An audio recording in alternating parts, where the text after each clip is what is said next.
नीलम Maithili channel का subscribe करवा के लेल लाल बटन का दबाव आ घंटी पर क्लिक करके नव नव मैथिली गीतक आनंद उठाओ।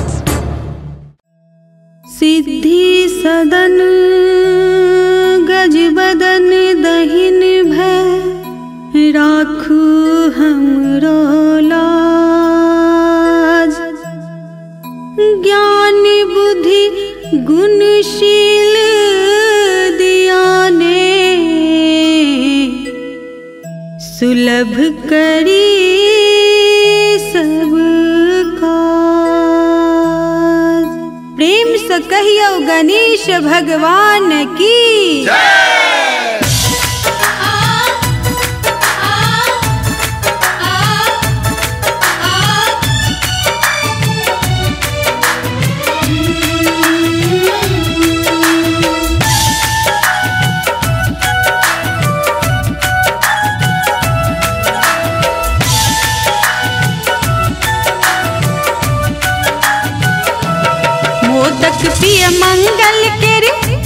मोदक प्रिय मंगल केरि दाता पिता महेशिया मिनती सुनु गणेशिया ना। मोदक प्रिय मंगल केरि दाता पिता महेशिया मिनती सुनु गणेशिया ना। मोदक प्रिय मंगल केरि दाता पिता महेशिया मिनती सुनु गणेशिया।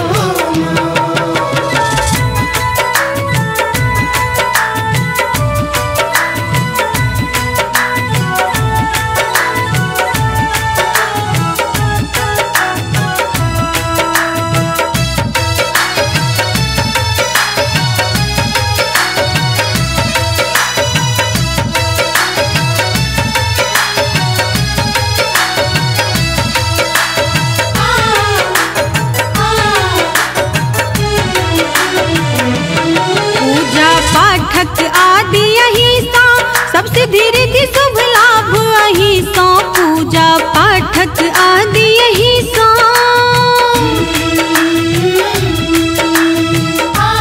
पूजा पाठक आदि यही सो सबसे धीरे धी शुभ लाभ अही सो। गजानन हरण करुण शीघ्र हमर कलेशियो मिनती सुनु गणेशियो ना। मोदक प्रिय मंगल केरि दाता पिता महेशियो मिनती सुनु गणेशियो ना। मोदक प्रिय मंगल केरि दाता पिता महेशियो मिनती सुनु गणेशियो।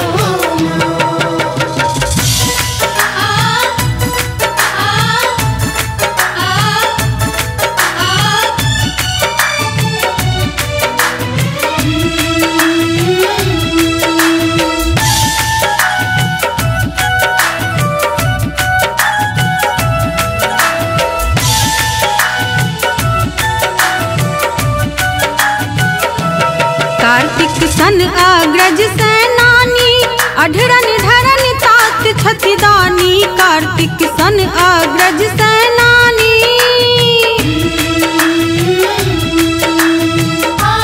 कार्तिक सन अग्रज सेनानी अढरन ढरन तात छतिदानी। जननी जग जननी माँ गिरजा सनक विशेषिया मिनती सुनु गणेशिया ना।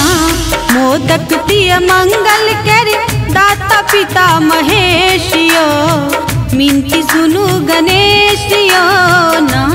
मोदक प्रिय मंगल केरि दाता पिता महेशियो मिनती सुनु गणेशियो।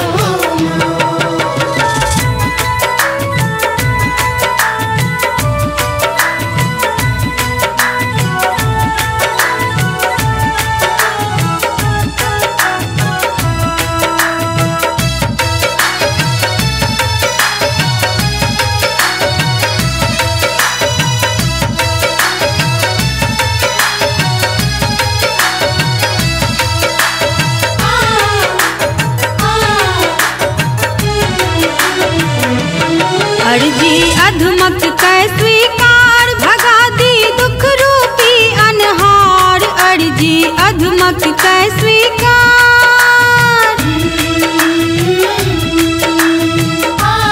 अर्जी अधमक कै स्वीकार भगा दी दुख रूपी अनहार महिमा अही के गावत सोनी श्री सुरेश यो मिनती सुनु गणेश यो ना मोदक प्रिय मंगल के दाता पिता महेश यो मिनती सुनु गणेश यो ना मोदक प्रिय मंगल के दाता पिता महेश यो मिनती सुनो गणेश यो मोदक प्रिय मंगल के मोदक प्रिय मंगल के दाता पिता महेश यो मिनती सुनु गणेश यो ना मोदक प्रिय मंगल के दाता पिता महेश यो मिनती सुनु गणेश यो ना मोदक प्रिय मंगल के दाता पिता महेश यो मिनती सुनो गणेश यो ना मोदक प्रिय मंगल के दाता पिता महेश यो मिनती सुनो गणेश